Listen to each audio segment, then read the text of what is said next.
You embarrass me. I'm disgusted by you, my daughter-in-law said at my grandson's graduation dinner.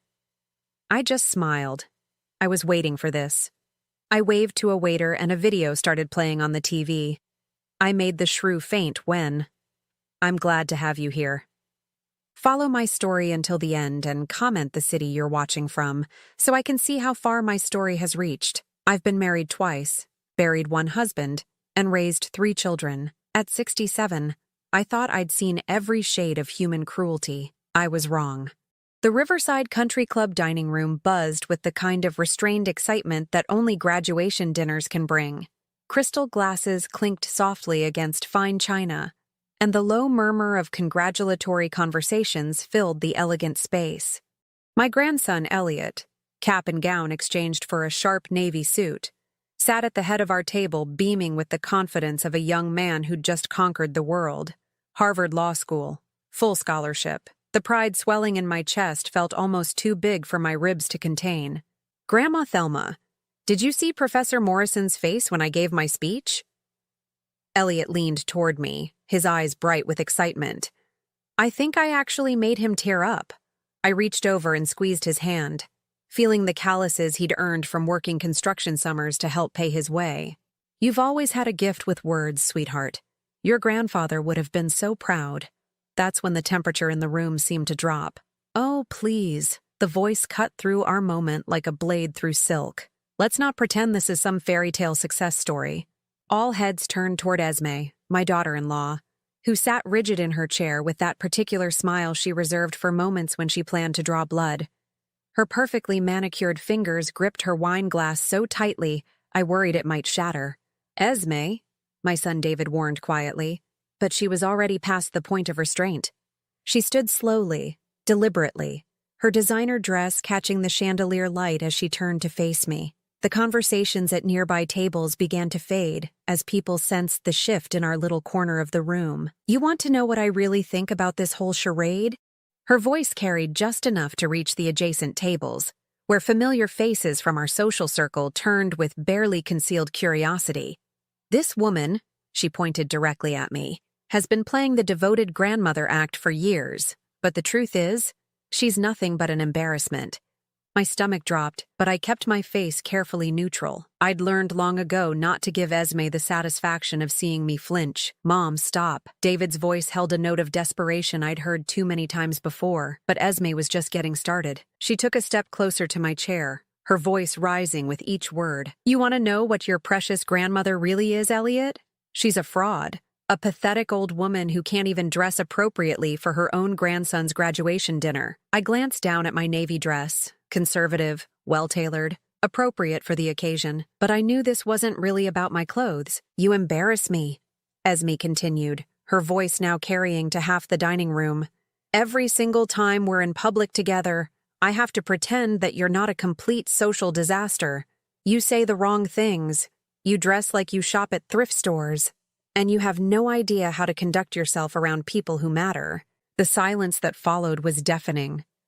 I could feel the weight of dozens of eyes on our table, could practically hear the whispered conversations that would dominate the country club for weeks to come. Elliot's face had gone pale. Esme, that's enough. No, it's not enough. She turned back to me, and for a moment, I saw something in her eyes that went beyond mere dislike. It was contempt. Pure and simple. I have carried the embarrassment of being associated with you for 15 years. 15 years of making excuses, of trying to minimize the damage you caused just by existing in our lives. She leaned down closer to me, her voice dropping to a whisper that somehow felt more violent than her shouting. You disgust me, Thelma. I look at you and I feel sick to my stomach that you're supposed to be family. The words hit me like physical blows, but something strange happened in that moment. Instead of the shame and hurt I might have expected to feel, a calm settled over me.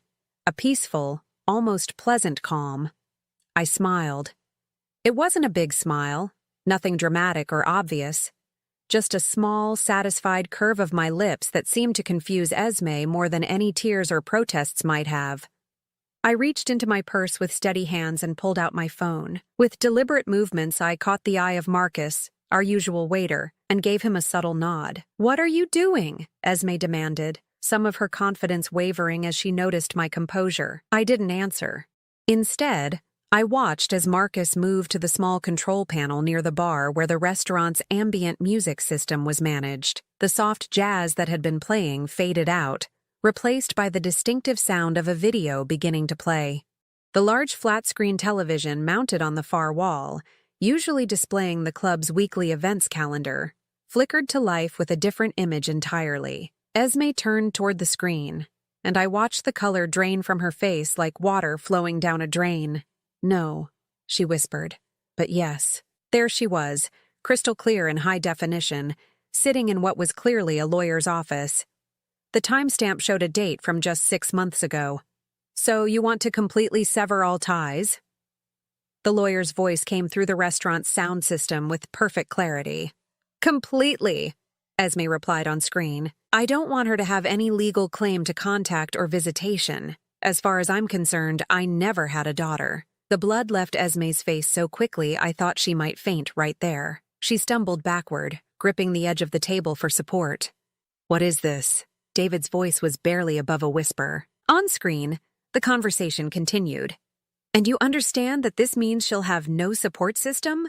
No family connection at all? Good," Esme's recorded voice replied coldly.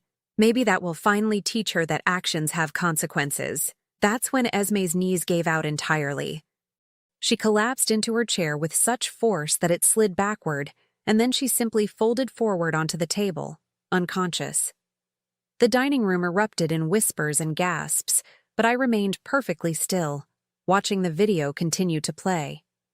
Watching my daughter-in-law's deepest secret broadcast to everyone who mattered in her carefully constructed social world. I had been waiting for this moment for exactly 4 months, 2 weeks, and 3 days. Ever since the private investigator I'd hired delivered that recording to my kitchen table along with a manila folder full of other materials that had made my hands shake with rage.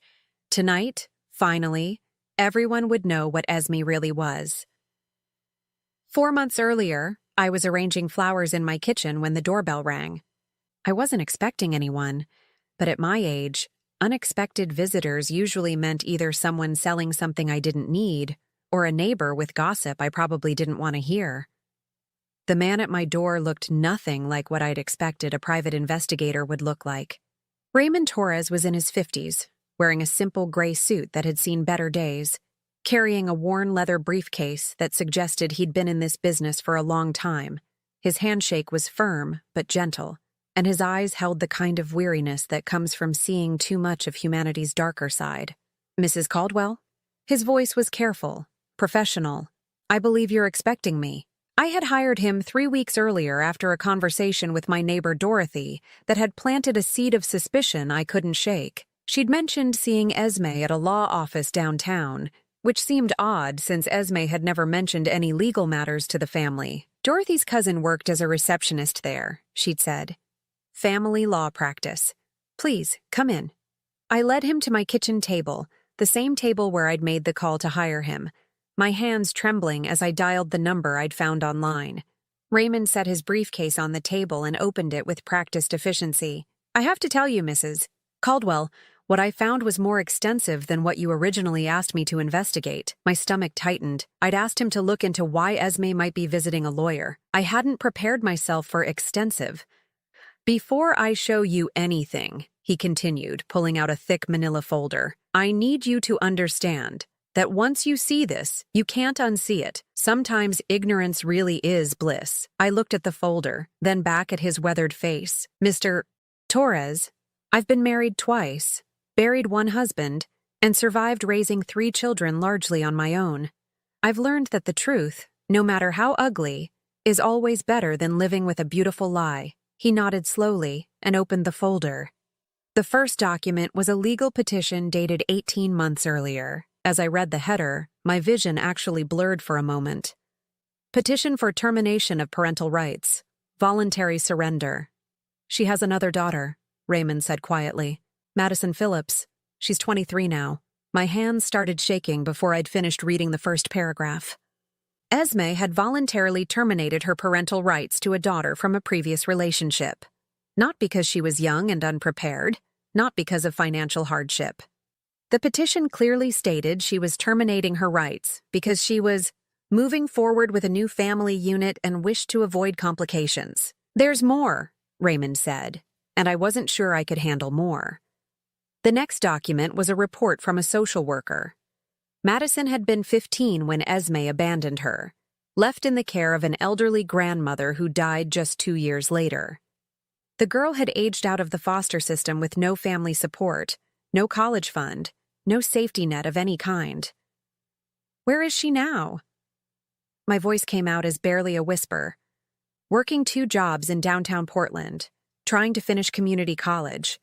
She's been completely on her own since she was 17.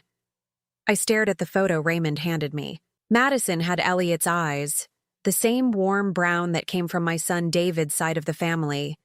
She had Esme's delicate bone structure, but there was something in her expression that was entirely her own.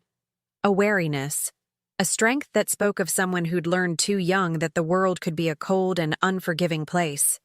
"She doesn't know about your family," Raymond continued. "As far as Madison is concerned, her mother disappeared from her life and never looked back. She has no idea that Esme remarried and had the life that Madison never got to have." The room felt like it was spinning. I gripped the edge of the table trying to process what I was learning. "How did you find all this?" "Public records mostly. Court documents are accessible if you know where to look. I also spoke to some people who knew them before Esme left Portland." He paused, seeming to weigh his words. "Mrs. Caldwell, there's something else you need to know about why she left."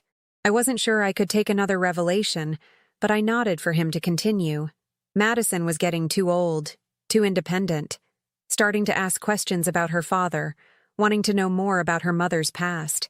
According to her former neighbors, Esme seemed to view Madison as a liability rather than a daughter, someone who might interfere with her plans to start fresh. The words hit me like physical blows. I thought about Elliot, about how much love and pride Esme showed him in public. Had that all been performance? Was she capable of loving any child? Or was Elliot just young enough still to be useful to her image? "There's video," Raymond said quietly. "Video?" I was able to obtain footage from the law office security cameras. "Your daughter-in-law was very explicit about her intentions and her feelings toward Madison during her meeting with the attorney."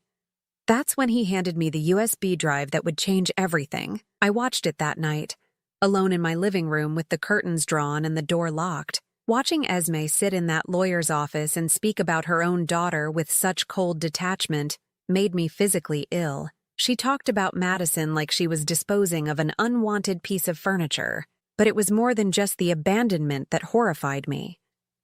It was the calculation behind it. Esme had researched the legal process thoroughly. She'd made sure there would be no way for Madison to contact her in the future, no way for her past to interfere with her new life with David and Elliot. She had erased her own daughter with the same casual efficiency that someone might delete old files from a computer. That night, I couldn't sleep.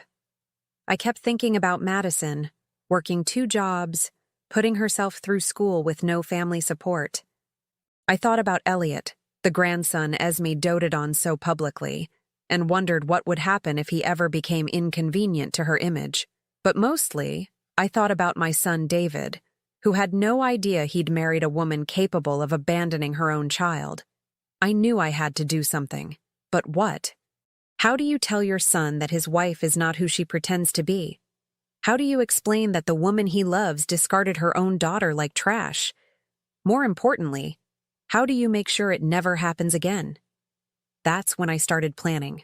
I hired Raymond to find Madison, to learn everything he could about her current situation. I discovered she was struggling but determined, working as a night shift security guard and a weekend barista to pay for her classes. She lived in a studio apartment that cost most of her income, but she was making it work through sheer force of will. I also had Raymond continue monitoring Esme's activities. I wanted to know if there were other secrets, other victims of her particular brand of cold calculation. What he found was a pattern that made my blood run cold.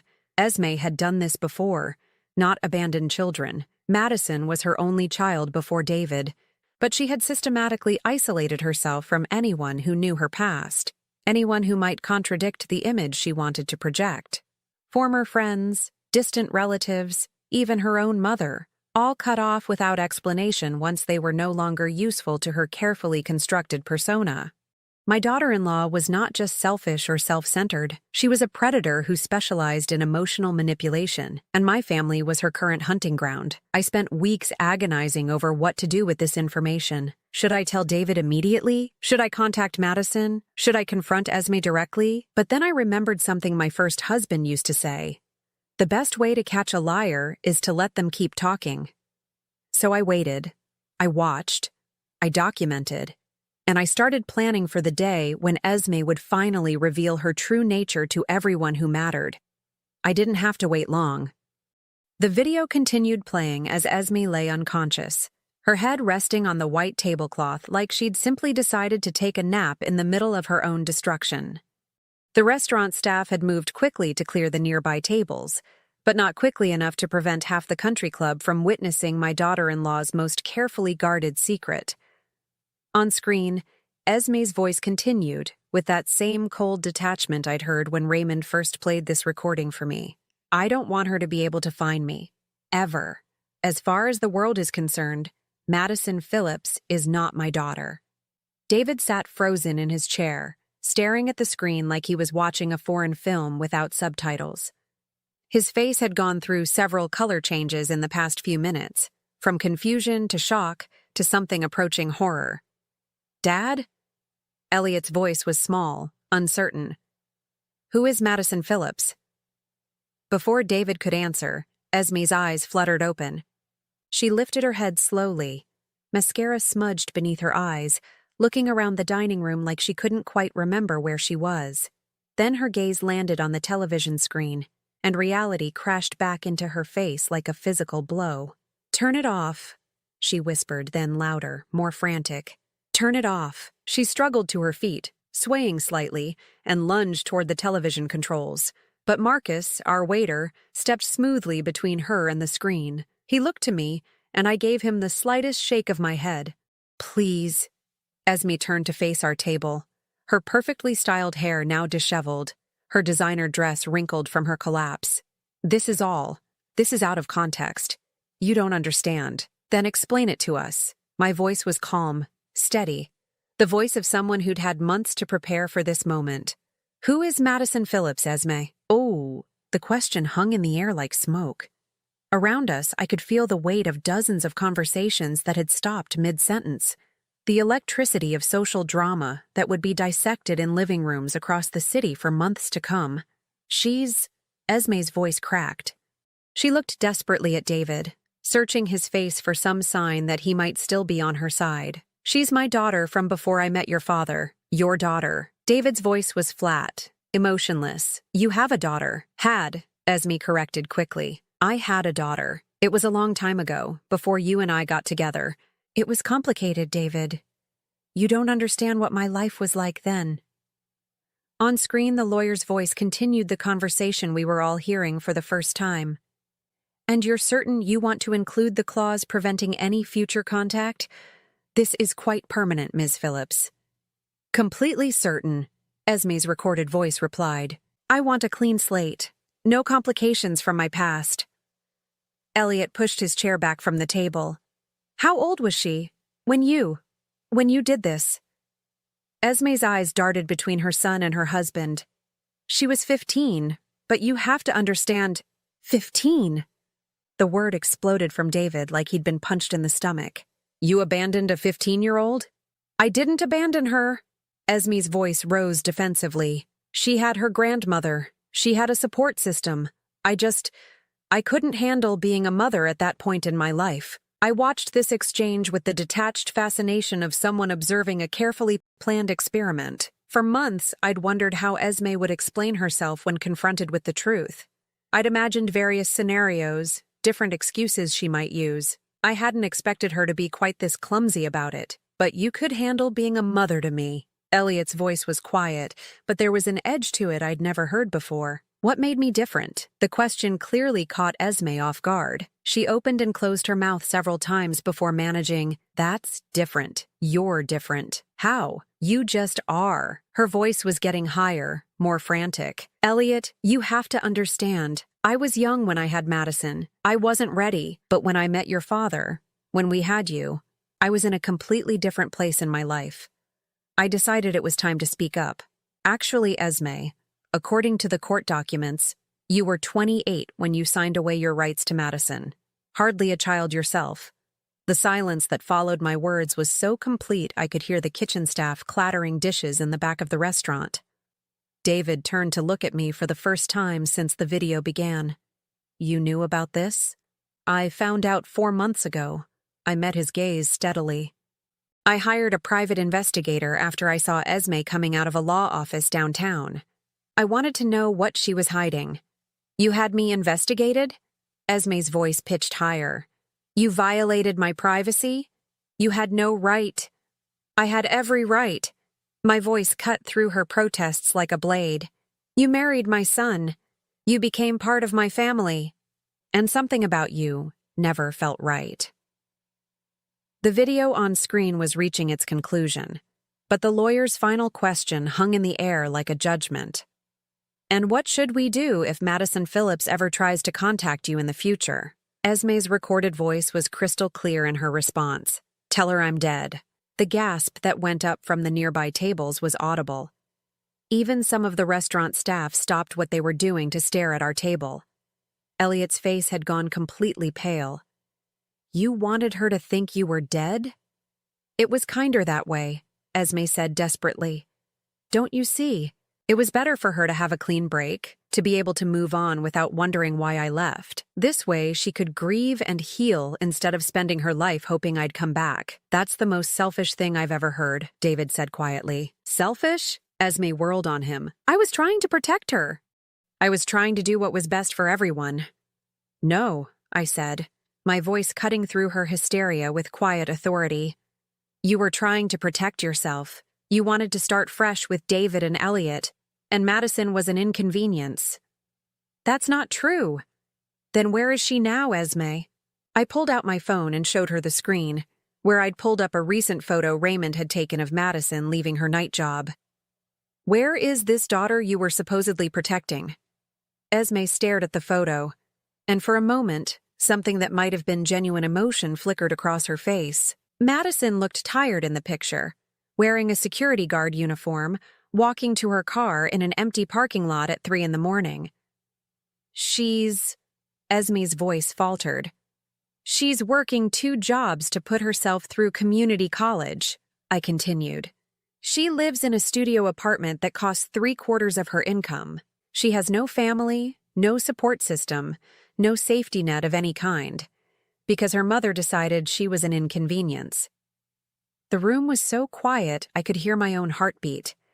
On the screen, the video had finally ended, replaced by the country club's usual events calendar as if nothing had happened. David stood up slowly, his movements careful and deliberate like someone who wasn't sure his legs would support him. I need to leave. David, wait. Esme reached for his arm, but he stepped away from her touch. Don't, he said quietly. Just don't. He turned to Elliot. Son, are you coming with me? Elliot looked between his parents, confusion and hurt warring across his young face. Finally, he nodded and stood up. This isn't over, Esme said, her voice taking on a hard edge as she watched her family preparing to leave her sitting alone. You think you've won something here, Thelma? You think destroying my marriage makes you the hero? I gathered my purse and stood to follow my son and grandson. Before I left, I turned back to face her one last time. I didn't destroy your marriage, Esme. I just made sure your husband knew who he was really married to. As we walked through the dining room toward the exit, I could feel dozens of eyes following our progress. Tomorrow, this story would spread through every social circle that mattered to Esme. Her carefully constructed image as the perfect wife and mother would be replaced by the truth about who she really was. But as satisfying as that thought was, I knew this was just the beginning. Esme wasn't the type to accept defeat gracefully, and she still had weapons she hadn't used yet. The real battle was just starting. The first shot in Esme's counterattack came exactly 48 hours after the restaurant incident, delivered in the form of a heartbroken phone call from my youngest daughter, Sarah, who lived 3 states away. Mom, what's going on? Sarah's voice was tight with concern. Esme called me this morning, crying. She said you've been trying to destroy her marriage for months. I was in my garden, deadheading roses in the early morning quiet when my phone rang. The peace of the morning shattered with my daughter's words, and I sat down heavily on my garden bench. She said, "What?" "She told me you hired someone to spy on her, that you ambushed her at Elliot's graduation dinner with some kind of setup." "Mom," she was sobbing. "She said you're trying to turn the whole family against her because you've never accepted her." The careful way Sarah spoke told me everything I needed to know. Esme had gotten to her first, had painted herself as the victim and me as the villain.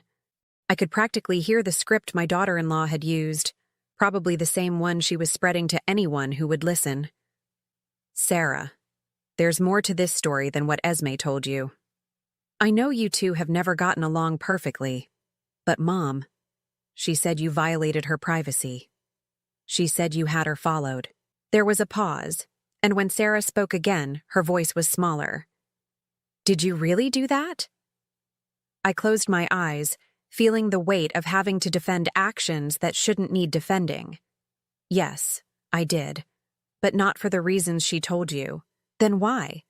How do you explain to your daughter that her brother's wife is a predator? How do you tell her that the woman who's been part of family gatherings for 15 years casually abandoned her own child? She has another daughter, Sarah, a daughter she abandoned when the girl was 15 years old." Silence on the other end of the line. Then quietly, "What?" "Her name is Madison.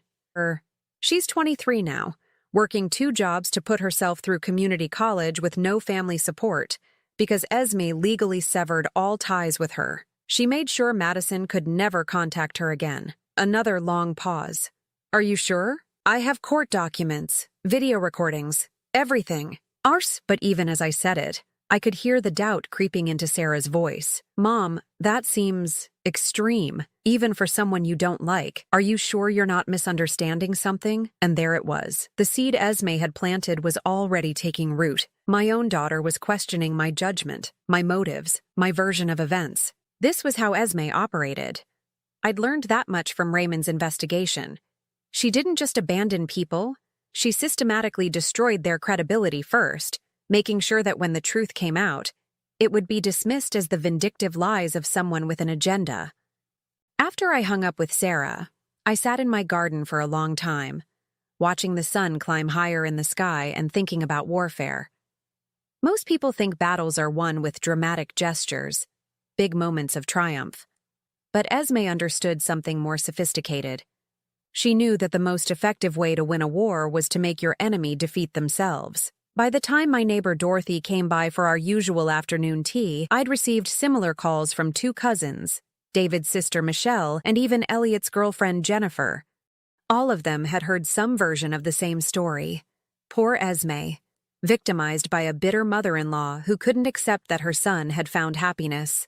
"I don't want to take sides," Dorothy said carefully as she settled into my kitchen chair with her cup of Earl Grey. "But people are talking, Thelma. And some of what they're saying, well, it doesn't make you look very good." "What exactly are they saying?" Dorothy shifted uncomfortably. "That you've been jealous of Esme from the beginning. That you resented how happy she made David, how perfect their family seemed. They're saying you hired that investigator to dig up dirt on her, and when you couldn't find anything really damaging, you took things out of context to make her look bad." "Out of context?" I couldn't keep the edge out of my voice. "Dorothy, she abandoned her 15-year-old daughter. She legally erased her own child. How is that out of context?" "Well," Dorothy said slowly, "according to what I heard, the girl was troubled. Acting out, getting into drugs maybe, and Esme was young and scared and thought the girl would be better off with other family members who could handle her better."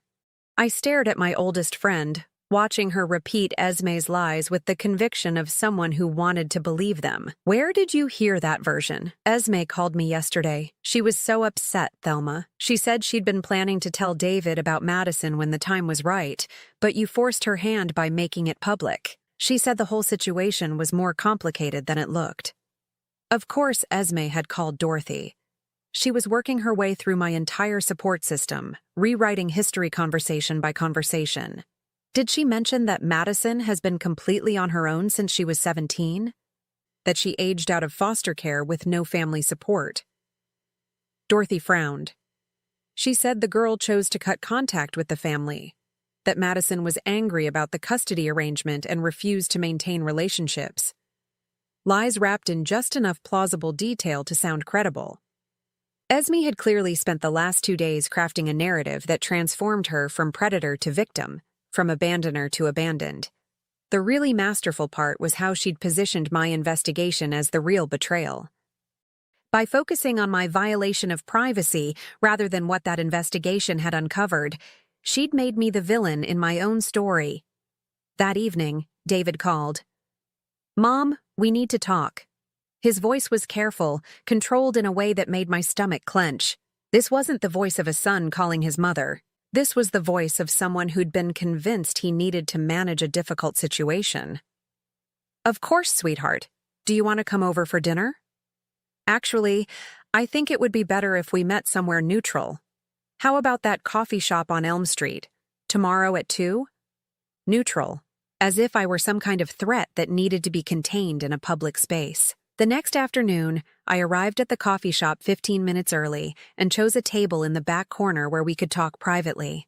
David walked in exactly at 2, and the way he moved, purposeful, resigned, told me this wasn't going to be the conversation I'd hoped for. He sat down across from me without ordering anything, his hands folded on the table like he was preparing to deliver bad news.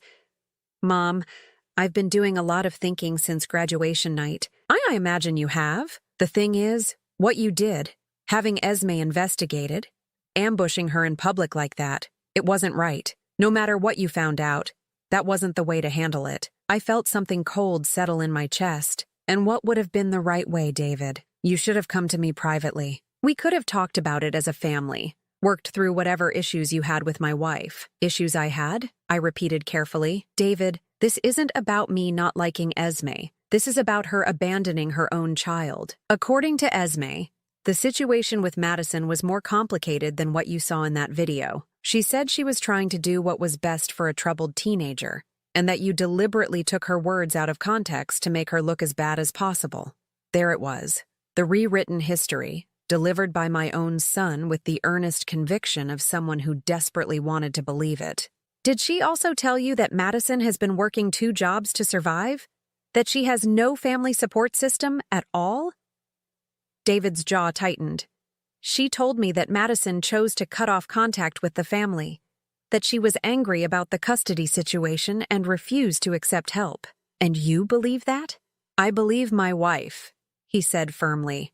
And frankly, Mom, the fact that you went to such lengths to dig up her past makes me question your motives. I stared at my son, seeing Esme's handiwork written across his face like graffiti. She'd taken his natural loyalty and twisted it into a weapon against me. My motives? I kept my voice level, but inside I was screaming. David, I was trying to protect this family. From what? From a woman who made some difficult decisions as a young mother? From someone who is trying to start fresh and build a better life? From someone who is capable of abandoning her own child when that child becomes inconvenient? You don't know that's what happened. I know exactly what happened. I have the documentation. Documentation that you obtained by violating her privacy and trust.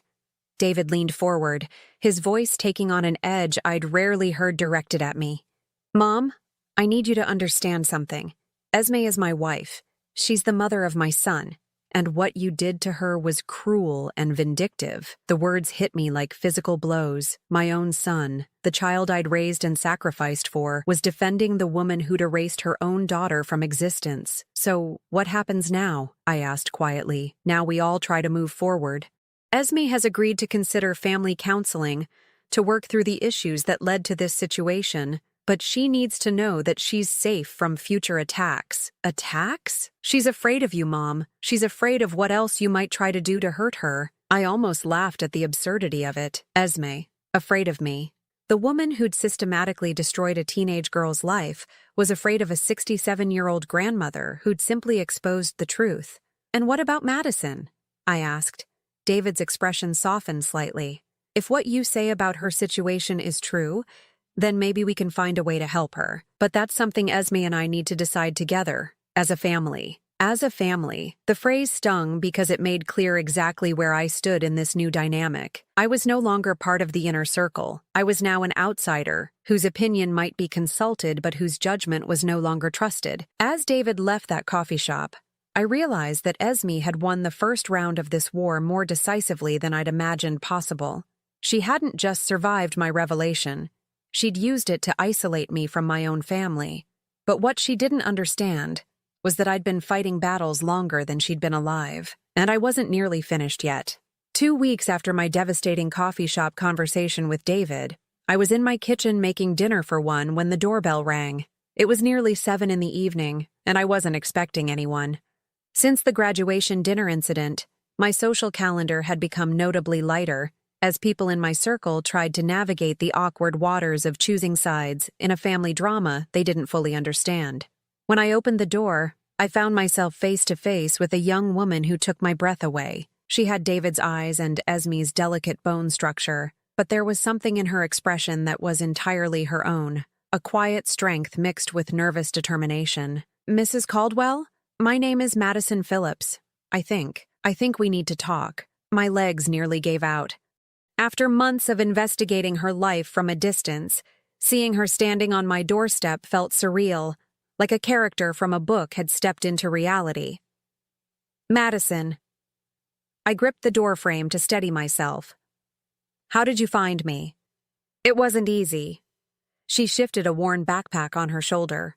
"But when someone hires a private investigator to look into your life, word eventually gets back to you, especially in a city as small as Portland. Of course, Raymond had been discreet, but not invisible. In my focus on gathering information about Madison, I hadn't considered that she might become aware of the investigation. "I know this is strange," she continued, "but I drove down from Portland because I had to understand why someone was asking questions about me, and what I learned."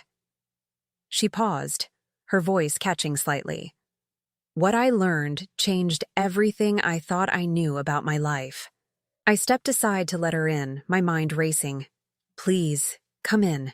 Can I get you something to eat? You must be tired from the drive. Coffee would be great if you have it." As I busied myself with making coffee, Madison stood in my kitchen looking around with curious eyes. She was smaller than I'd expected from Raymond's photos, probably barely 5'3", but there was a presence about her that filled the room. "So you're Esme's mother-in-law," she said finally. "I am, and you're her daughter." Apparently, the word came out bitter.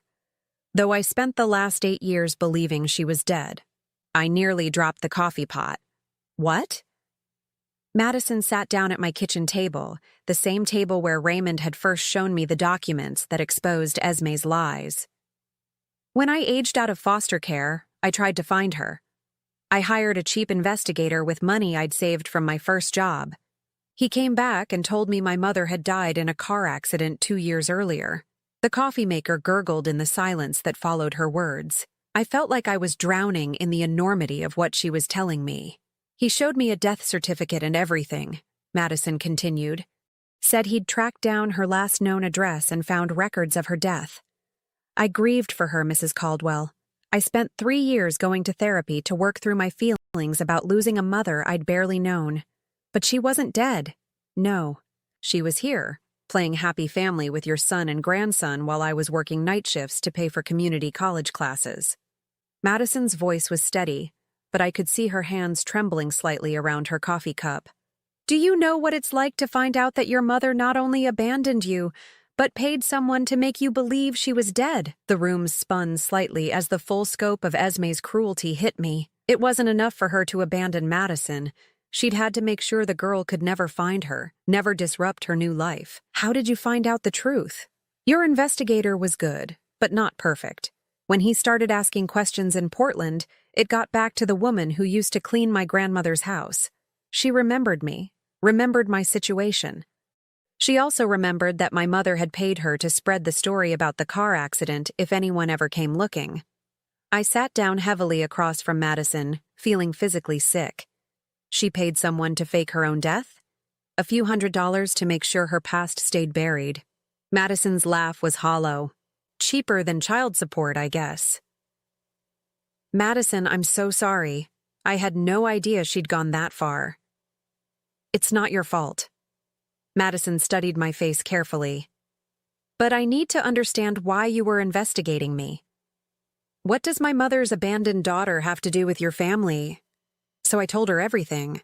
About the private investigator, about the video, about the confrontation at the restaurant. I told her about David's refusal to believe the truth, about how Esme had managed to paint herself as the victim in her own story. When I finished, Madison sat quietly for a long time, processing what I'd shared. She has a son, she said finally, my half-brother. Elliot? He's 22, just graduated from Harvard Law School. And he doesn't know about me. He does now. He was there when the video played. Madison nodded slowly. What did he say? He was shocked, confused. But Esme has been working very hard to control the narrative since then. She's convinced most of the family that the situation was more complicated than it appeared. Complicated how? I hesitated, not wanting to repeat Esme's lies, but Madison needed to know what she was up against. She's telling people you were troubled, that you had substance abuse issues and were acting out. She's saying she made the difficult decision to let you be raised by family members who could better handle your problems. Madison's coffee cup hit the table with enough force to slosh liquid over the rim. Substance abuse? Acting out? Her voice rose with indignation. Mrs. Caldwell, I was 15 years old, and my mother disappeared from my life without explanation. My grandmother was 78 and had arthritis so bad she could barely take care of herself. I was getting A's in school and working a part-time job to help pay for groceries. I know, I've seen your school records. Then you know she's lying. I do. But unfortunately, my family seems more inclined to believe her version. Madison stood up and walked to my kitchen window, staring out at the garden where I'd been working when Sarah called to tell me about Esme's damage control campaign. I want to meet them, she said finally. Who? My half-brother. Your son. I want them to hear the truth from me directly. My stomach clenched with worry. Madison, I don't think that's a good idea. Esme has had weeks to prepare them for something like this. She'll have an explanation ready. Then I guess we'll see how convincing her explanations are when I'm standing right there to contradict them. There was something in Madison's voice that reminded me of myself at her age. A quiet determination that wouldn't be swayed by other people's comfort or convenience. What do you want from this? I asked gently. What are you hoping to accomplish? Madison turned back to face me, and I saw tears gathering in her eyes for the first time since she'd arrived. I want my half-brother to know that I exist. I want him to know that our mother is capable of erasing her own children when they become inconvenient. And I want to make sure it never happens to him. The weight of her words settled over the kitchen like dust after an explosion. Madison wasn't here for revenge or money, or even necessarily for reconciliation. She was here to protect a brother she'd never met from a mother who'd already proven she was capable of the unthinkable. There's a family barbecue this Saturday, I said slowly, at David and Esme's house. It's supposed to be a healing gathering to bring everyone together after the restaurant incident. Will you take me? I thought about David's anger, about Esme's carefully constructed victim narrative, about the way my own family had turned against me in the space of a few weeks. Yes, I said. I'll take you. Because sometimes the only way to fight a lie is to drag the truth into the same room and let them battle it out face to face. The next Saturday arrived gray and drizzly, the kind of Pacific Northwest weather that makes everything feel heavy and uncertain. Madison had driven down from Portland again, this time with a small suitcase, prepared to stay through the weekend if necessary.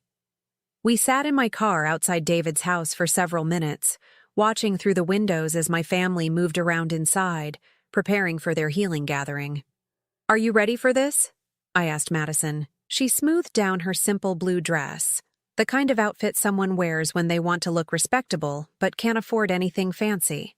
No, but I don't think I'll ever be ready, so we might as well get it over with.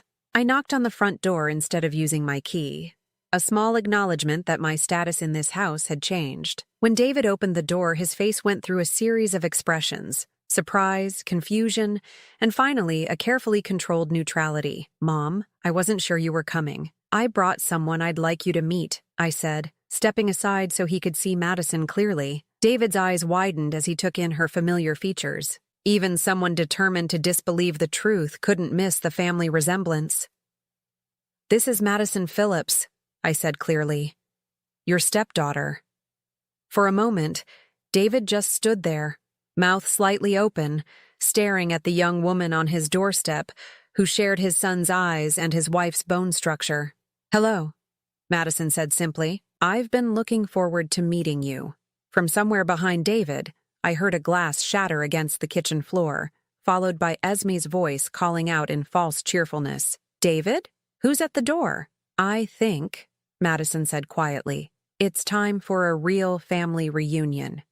The moment Madison stepped into David's living room, the carefully orchestrated healing gathering transformed into something else entirely. Conversations stopped mid-sentence as relatives who'd been debating my version of events for weeks found themselves face-to-face with living proof of Esme's deception. Esme stood frozen in the kitchen doorway, a dish towel still in her hands from cleaning up whatever she'd dropped when she heard Madison's name. Her face had gone completely white, and for the first time since I'd known her, she looked genuinely scared. "Madison?" Elliot's voice came from the couch where he'd been sitting with his girlfriend Jennifer. He stood up slowly, studying the young woman beside me with obvious fascination. You're my sister?" "Half-sister," Madison corrected gently.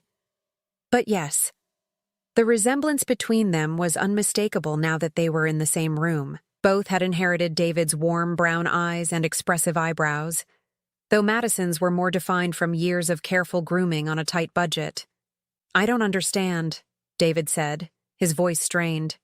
"Madison, if you're really Esme's daughter, why didn't you contact us before now?" Madison's laugh was soft but bitter. "Because until 2 weeks ago, I thought my mother was dead." The silence that followed was so complete, I could hear the coffee maker gurgling in the kitchen. Around the room, family members who'd spent weeks choosing sides found themselves recalibrating everything they thought they knew.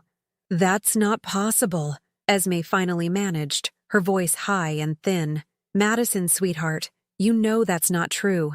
You were angry when I remarried, and you chose to cut contact with me." "No," Madison said firmly, her voice growing stronger with each word.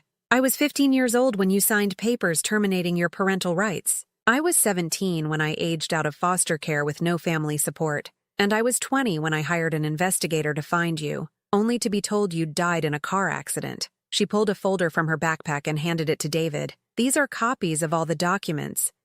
The court papers you signed, the fake death certificate someone provided to the investigator I hired, even receipts showing payments made to ensure that story would hold up if anyone came looking."